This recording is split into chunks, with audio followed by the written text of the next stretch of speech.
Hello everybody, thank you so much for joining me today. I'm Bets Golden and I want to make a card today using Rinea Foiled Paper and Stazon ink.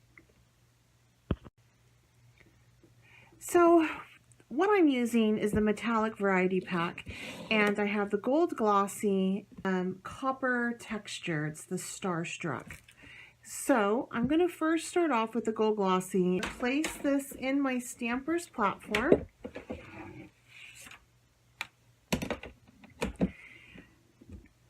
Now, instead of taking ink out of my image, I'm going to be putting ink on, and that's why Stazon ink is so wonderful, because you can put the ink on and it will dry fairly quickly.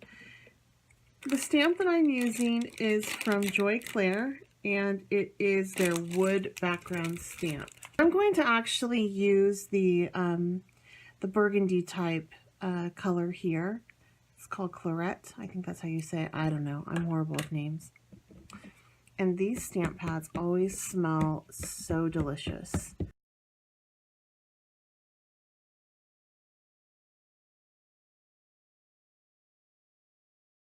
So pretty. I love it. I'm going to let this dry down before I cut it out with my trimmer. And even though it is fast drying, this is on a slick surface, so it does take a minute or two to set up entirely. So I'm just going to set this aside to do that, and we'll make our next element of our card. For the next element of this card, I'm going to be using this adorable stamp set. It's called Coffee Lovers. It's also by Joy Claire, and I thought it would look really nice against that wood grade. I'm going to be using jet black to stamp my images, and then for my sentiment I'm going to be using Cloudy Sky, and I'm going to show you how you can actually use Stazon ink to color in your image once you have it all stamped.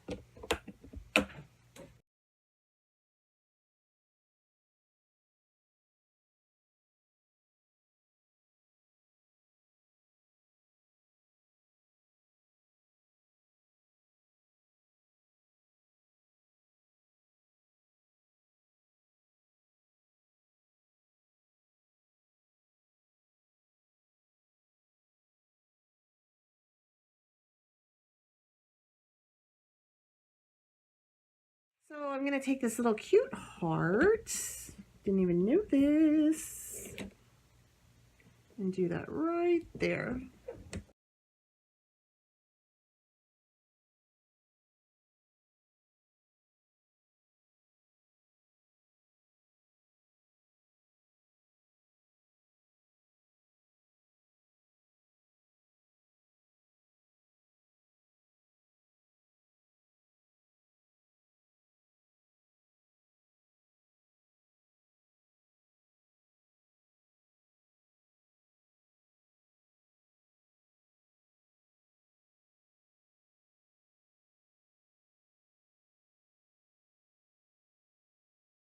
These are cute little images that we're going to use for the card, and what we're going to do is we're actually going to utilize this glass mat section over here, and I'm going to take my blue, this is the Midnight Blue Stazon ink, and I'm going to just do a little smoosh of it right there, and then I'm going to put a little bit of water on it, and I'm going to pick up that color with my paintbrush, and I'm just going to paint this in for kind of a fun watercolor effect.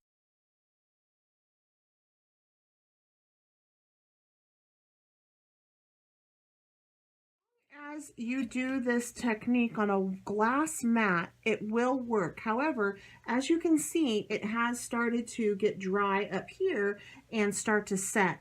All we have to do at this point is remove our excess, and then we're going to take that cleaner and we're just going to rub it all over like that. And even with this cleaner like this, I can go in with my paintbrush and just paint some more, even with that cleaner.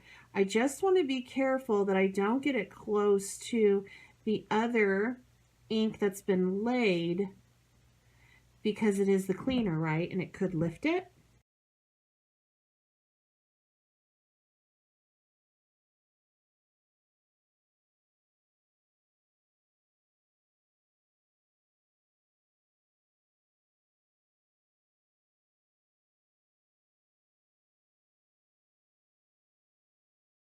And so that served two purposes. It gave me some more paint time.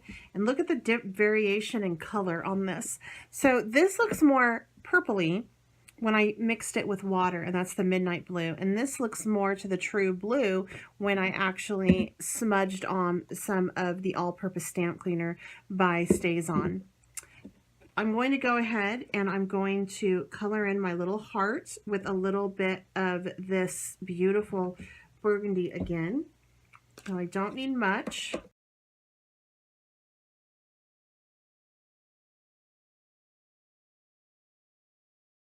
And the beauty is, since I used the watercolor on this over the word and over those little teeny tiny fine lines, it held up because it is a permanent ink. Pretty awesome, right? I do think I want to color in up here, and I'm going to do this cloudy sky. All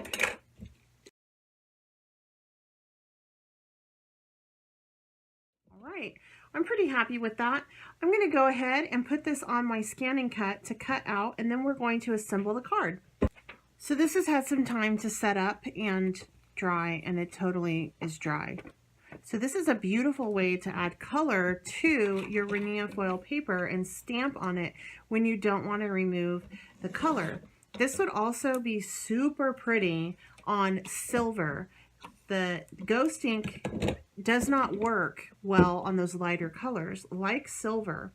So if you want an image on silver, Stazon is your best bet because this stuff holds absolutely beautifully.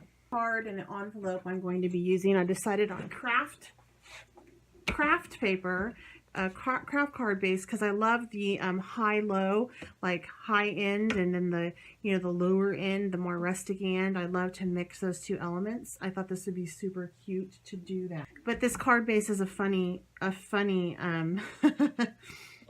size. So it is 4 by 5.5. So I'm cutting it down by 3.75 inches by 5.25 inches.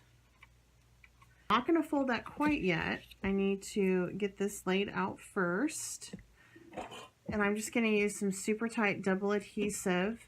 It's a dual tip, not double adhesive, excuse me, pin, and it works fantastic with this paper. It does not remove the color on the back, so if I smear it around, it's not going to leave a residue of color, which I love.